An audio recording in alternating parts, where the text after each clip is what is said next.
And here he is, the one, the only...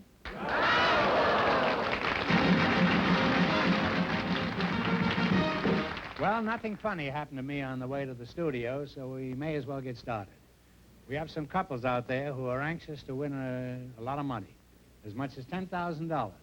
And if any of them say the secret word, our duck will come down and pay them an extra $100. Groucho, Michael, and Gretchen Wayne are waiting to talk to you, so folks, you come in, please, and meet Groucho Marx. Welcome to You Bet Your Life. Say the secret word and divide an extra $100. It's a common word, something you always have with you. How do you do? How do you do? Michael and Gretchen Wayne, huh? Are you brother and sister? No, we're married. We're married. Well, that's how it goes. You have to take the good with the bad in this world. Mike, I'll start with you. Where are you from? I'm from Los Angeles. Were you born here? Yes, I was in St. Vincent's Hospital. Well, why were you born in a hospital? Why was that? Were you sick? Well, my mother was there. Now, Mike, you're a pretty husky-looking lad. You look like a football player, are you? No, I'm not. Why not? You're heavy enough to be a football player. Have you ever played football? I played football for a couple of years in high school, but I had to give it up. Why? Well, I was allergic to grass.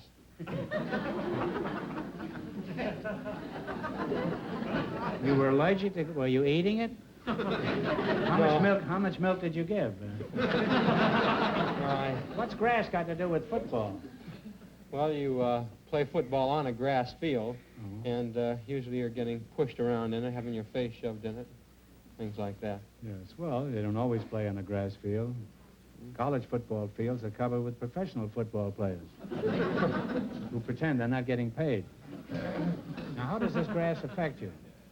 Well, I'm allergic to it, so it makes me cough and sneeze, wheeze. All Sounds like an English law firm. Cough, sneeze, and wheeze. Now, Gretchen, you're a very cute dish. You don't mind my saying that to your sister? No. And if every housewife looked like you, male absenteeism in industry would be around 90%. Have you ever been a model or an actress? No, I'm a school teacher. A school teacher? If I ever had a school teacher that looked like you, I'd still be there. Are you still teaching school? Yes, I am. You are. You won't give up, huh? Now, Mike, how do you feel about your wife working? Well, I think it's a good idea for women to work, all women. Well, how long should she continue working? Say 40 years? Well, not quite 40 years. 35? No, until they have a baby or something like that. Until they have a baby, preferably. I hope she is. Well, were you planning on something else? Oh, well, if she has anything, I want it to be a baby.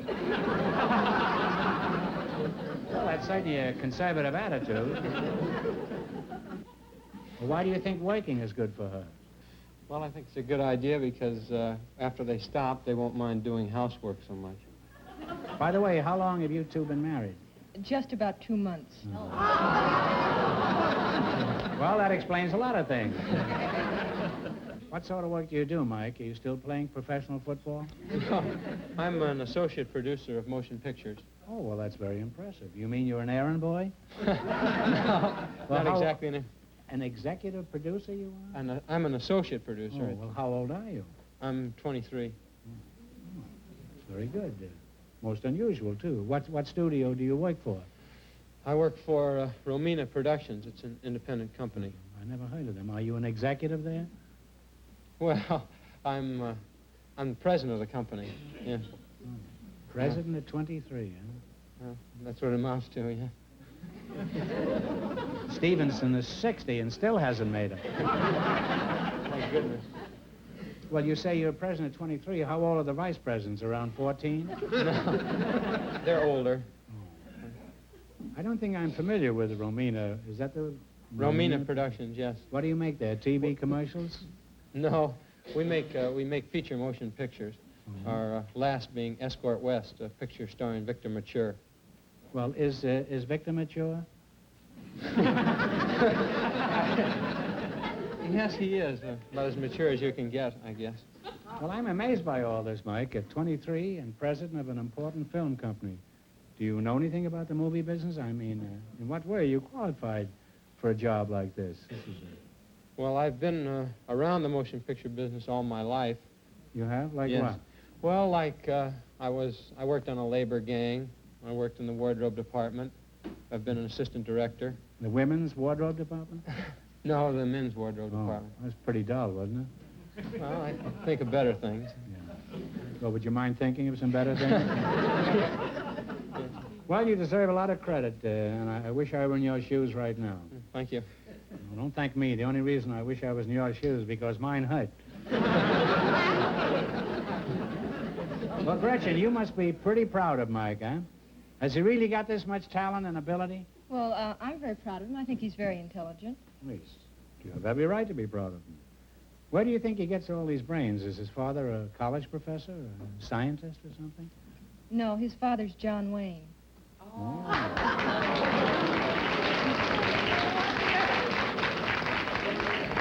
John Wayne, huh? Mike, you've certainly got a lot of talent and ability. And I'm glad to hear your father was no handicap in your climb to success. You know, it's always tough for a kid if the father is famous. Now, how is it you're not a famous actor like your father? Have you tried acting? I tried it once. And you retired? Well, yes, I retired. I had to give it up. Why was that? Well, I don't know. I guess no talent. I don't know. Well, it hasn't stopped me. Well, Have you ever acted in one of your father's pictures? Yes, that was, I worked in a picture with him, and that was my last one. What? First and last. You couldn't even cut the mustard with your old man? Well, What kind of a part was it? well, I played the part of a Mongolian soldier, and Now, did you have any dialogue in this picture you Yeah. were in? What'd you say, you remember? well, This must be deathless prose, can't you remember it? well, I remember the line exactly. As a matter of fact, it was, "Lord, the Merkits fell upon us unaware." You say the Merkits fell on your underwear? That doesn't sound like a John Wayne picture. That sounds like a Marx Brothers picture. The Merkits fell upon us unaware. You know, there's an old story in show business. This is a very well-known story about an actor who had one line like that, and this was the first play he'd ever been in. And he was a footman, and he was to come in and say, "My lord, the carriage awaits." And he was off stage, you know, he was nervous the opening night. He's walking up and down, and he's saying this line, and it occurred to him that this is a very short line that he had to say, and he thought he would embellish it. So when his time came for his entrance, he walked out, and he says, "My lord, the carriage awaits." He says, "And I might add that any man that'll strike his mother is no gentleman."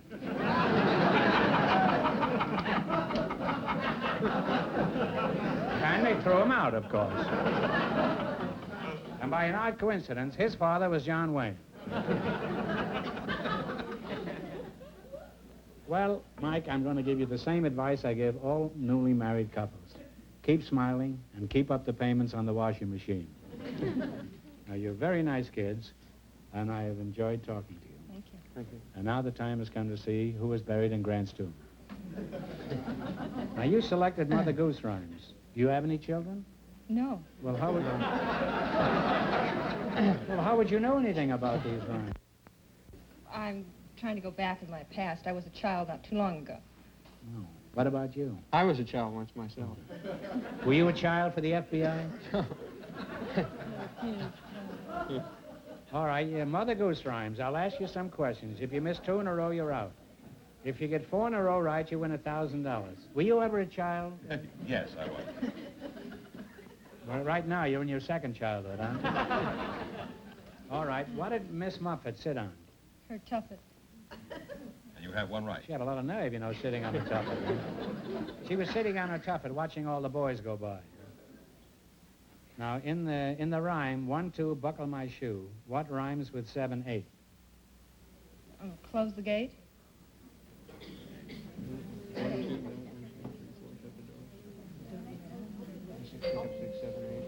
Don't be late. I don't know. 7, 8, lay them straight. That's an old poker term. I don't know how that fits in Mother Goose. Mother You Goose. now have one wrong. Okay. All right. What did Simple Simon say to the pieman? Let me taste your ware. That's right. Now you have one right. Oh, good. In Sing a Song of Sixpence, where was the Queen? In the,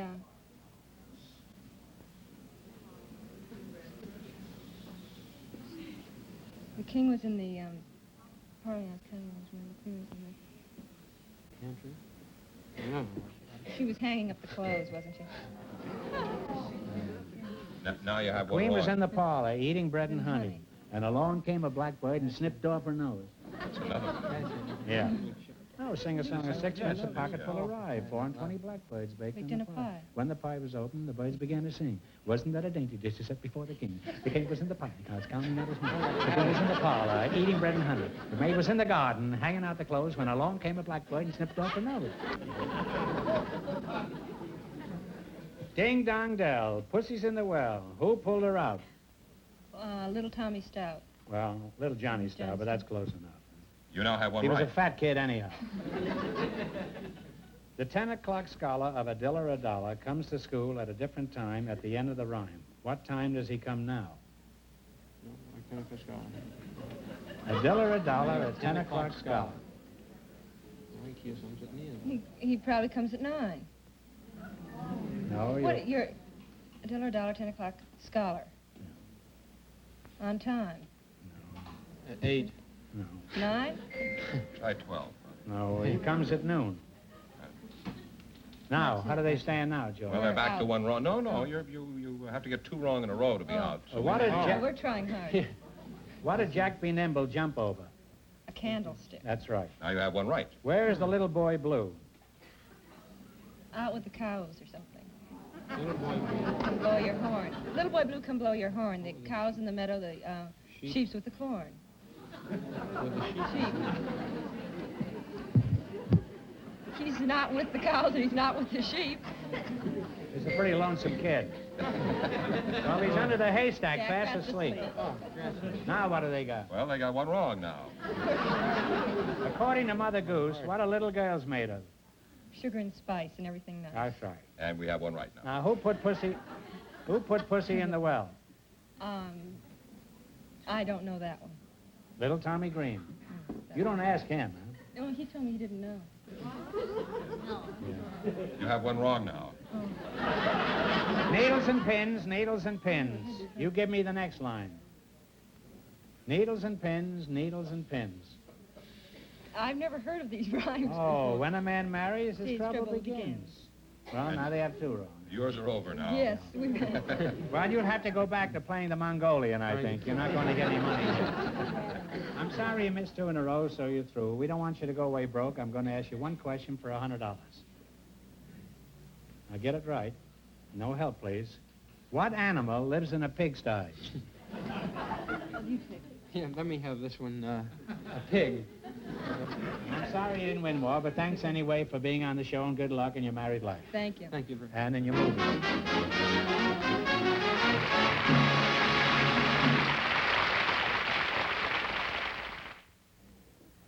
Groucho, Napua Wood and George W. Davis are standing Poor by. Wood? Napua Wood.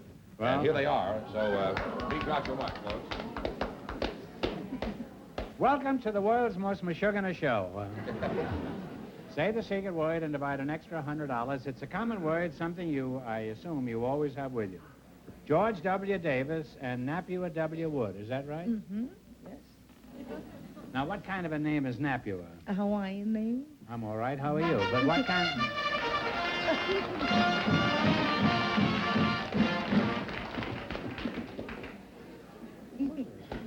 This duck will be at the National City Bank in the morning. You've just won yourself $50, Mr. Davis, and $50 for you. Aloha. Aloha. Thank you. Yeah, all right, beat it. And I don't want to see you anymore. Now, let's see. Your name is George Napua Davis. Huh? No, George W. Davis. W. Davis. What does the W stand for, George? W stands for Washington. Oh. Well, it's very distinguished. Why do you have that name? Well, I happen to have been born on February 22nd, and on that cold... Isn't that Lincoln's birthday? No, sir, that's George Washington's birthday. And on that cold morning when the doctor came down to warm his hands at the country store, he said, there's a new George Washington in town. How'd you know it was a cold morning if you were just born? That's what they told me. Who told you this? My mother. Was she there at the time? You know you're lucky at that, George. You might have been born on February 4th. Today you'd be called Groundhog Davis. February the 2nd, you mean? Second, is it? Yeah. Well, I'm not as familiar with the hogs as I used to be. You know, there's something vaguely familiar about you, Mr. Davis. I've seen you before. Are you the fellow who leaves the skim milk at my house every morning and charges me for cream? No, I happen to be the mayor of Beverly Hills. Oh, really? Well, say. Oh, yeah. Well, Maya Davis, huh? Is that your name? I thought you had a dance band. Well, where are you from originally, Maya? Are you a Beverly Hills native? Well, I was originally born in Nebraska, then raised on a farm in Kansas. Now, why did you leave the farm? Didn't you like the bucolic life? Oh, yes, I loved it, but, you know, I wanted to make a little more money. So I started teaching school. You made more money teaching school? Oh, yes, made twice as much. You must be a financial genius. What kind of work are you doing now, Maya? Well, I happen to be a banker. A banker? Yes. Well, what bank are you complicated with? I mean, associated with? I'm president of the Perpetual Savings and Loan Association in Oh. Beverly Hills. Perpetual Savings and Loan. I know them That's very right. well. They went out of business recently. Oh, no. No, not that one. You're thinking of some other one. This is a very solid institution. Has been in Beverly Hills strongly for 25 years. Is that so? Yes. Well, I was only fooling. I go there all the time, Maya. Yeah, I do. It's where I get my slugs for the telephone. Now, do you plan on making politics your career? No. No, I think that in Beverly Hills, we don't call it politics. It's just simply doing a service for the community. Well, this is a family show. We don't want to know what you call it when you're in the privacy of your office. Maya, I'm just kidding you. I'm quite familiar with your record as mayor. What is it, Maya or Mayor? Mayor. Maya. Of course, the old gray mare ain't what it used to be. No. The old gray Meyer ain't what he used to be. Now, Napua, let's get back to you. What do you do for a living? Are you in politics? No, I do a little dancing, but teaching most of the time. I teach down at the Prairie Studio in Hollywood and out in Palos Verdes at the Polynesia and Club Hawaiian in Long Beach. What do you teach? The hula. The Hawaiian hula. hula. Could you show us some of the hula? I'd love to. I mean, without the joint being raided? Glad to. They Would- play some Hawaiian music? You need Hawaiian music? A little bit. Jack, do you know Ist das nicht ein Schnitzelbank? 9. No, we only want it once. No, Grass shack. what kind of Hawaii? What do you Little want? grass shack. She wants a little grass jack. You want to step out here? All right. Out here, yeah? You better take your shoes off. It's all. Oh. Are those your feet?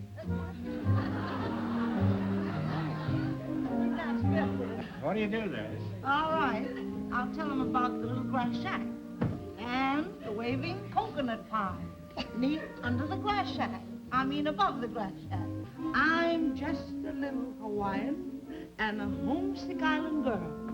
I want to go back to my fish and poi. I want to go back to my little grass shack in Kealikikua, Hawaii,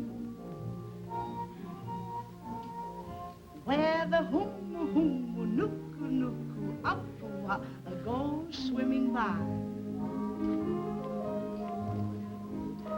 and where the humu nuku nuku apua goes swimming by.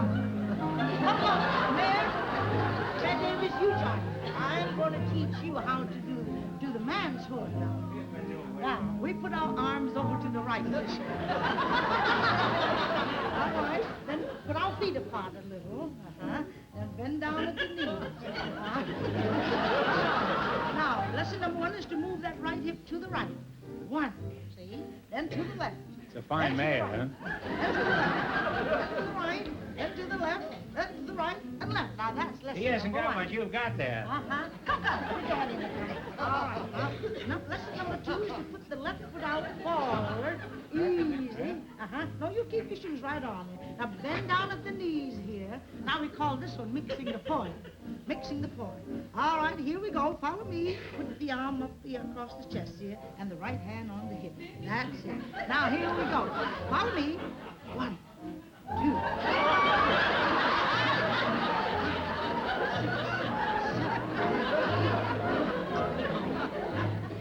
Then go down again. How you doing, mate? Come on, keep going. Up we go. Then down we go. Then up we go. That was lesson number 2. All right, now here's lesson number 3. Put the right hand on the right hip again. Left arm across the chest. Turning around towards Beverly Hills, and here we go. Beverly Hills is this way. Which way is Beverly Hills? This way. Go. 1.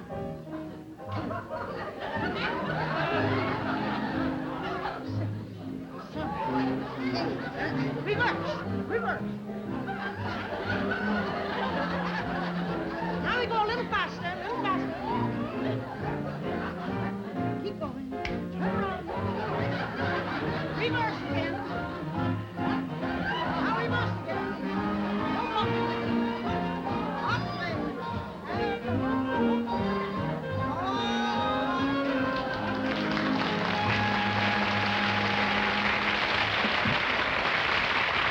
Fine job, Maya. Yes, ma'am. This has been an experience. And, Mayor, I hope you remember what you learned here tonight. Oh. Next time the bank examiner comes, you'll be able to wiggle out of anything.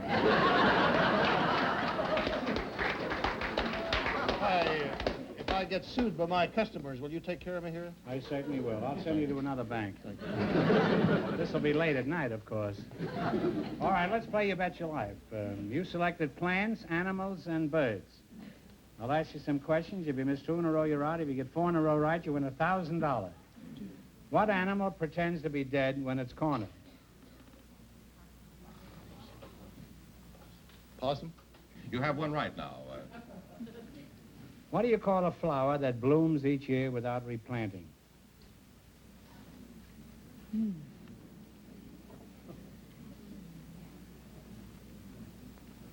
Hibiscus. Give up? Give up. Oh, you know this. Perennial. Oh, yeah. Now you have one wrong. Don't get the next one wrong and the game is over for you. To what order of mammals do mice, squirrels, and guinea pigs belong? You got a whole cellar full of them. Anybody want any? Insect. Mammals. Mice, squirrels, and guinea pigs.